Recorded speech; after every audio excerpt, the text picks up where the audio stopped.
नमस्कार मित्रांनो, स्वागत आहे तुमचं आताच्या ब्रेकिंग न्यूजमध्ये। मित्रांनो, केंद्र शासनाच्या मिशन शक्ती अंतर्गत सामर्थ्य उपक्रमामध्ये आता महिलांसाठी मोठा निर्णय घेण्यात आलाय।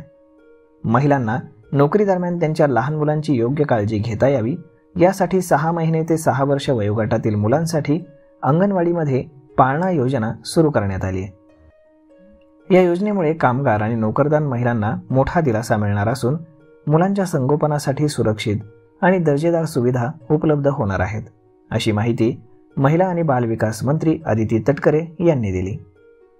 महाराष्ट्रामध्ये सुरुवातीच्या टप्प्यामध्ये 345 ठिकाणी पाळणा घरं सुरू करण्यास मान्यता देण्यात आली असून या पाळणा घरांमध्ये डे केअर सुविधा, पूर्वशालेय शिक्षण, पूरक पोषण आहार, त्यानंतर वाढीचं निरीक्षण आणि योग्य तपासणी आणि लसीकरण यांसारख्या सेवा दिल्या जाणार आहेत। आणि इतकंच नाही तर मुलांना दिवसातून 3 वेळा सकाळचा नाश्ता, दुपारचं गरम शिजवलेलं अन्न आणि संध्याकाळचा नाश्ता देखील देण्यात येणार आहे। पाळणाघरातील सोयी सुविधा आणि वेळापत्रक हे प्रत्येक पाळणाघर महिन्याला 26 दिवस चालू राहणार आहे। रोज 7.5 तास ते सुरू राहील। एका केंद्रामध्ये 25 मुलांपर्यंत प्रवेश दिला जाईल आणि या ठिकाणी एक पाळणा सेविका आणि एक पाळणा मदतनीस नेमण्यात येईल। वीज, शुद्ध पिण्याचं पाणी आणि बालस्नेही शौचालय यांसारख्या सुविधा देखील येथे उपलब्ध करून देण्यात येणार आहेत। या कार्यक्रमाअंतर्गत अंगणवाडी सेविकांना 1500 रुपये प्रतिमाह भत्ता, त्यानंतर अंगणवाडी मदतनीस यांना 750 रुपये आणि पाळणा सेविकांना 5500 रुपये प्रतिमाह मानधन आणि पाळणा मदतनीस यांना 3000 रुपये प्रतिमाह भत्ता देण्यात येणार आहे। दरम्यान मुख्यमंत्री देवेंद्र फडणवीस यांनी नुकत्याच झालेल्या एका कार्यक्रमामध्ये लाडकी बहीण योजना सुरूच राहणार असल्याची घोषणा केली। सध्या मिळणारे 1500 रुपये मानधन पुढे योग्य वेळी वाढवलं जाईल असंही त्यांनी स्पष्ट केलं।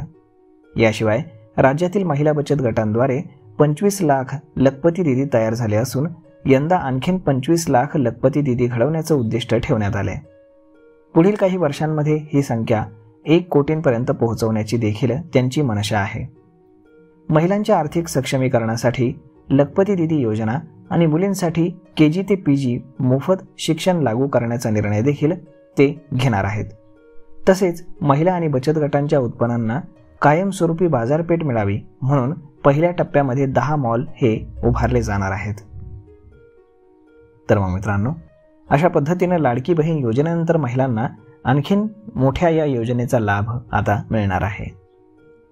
तर मग मित्रांनो, हा व्हिडिओ, ही माहिती तुम्हाला कशी वाटली हे तुम्ही आम्हाला कमेंट करून नक्कीच सांगा। आणि जर आवडली असेल तर आपल्या जवळच्या मित्रमंडळींसोबत देखील हा व्हिडिओ तुम्ही शेअर करायला विसरू नका। धन्यवाद।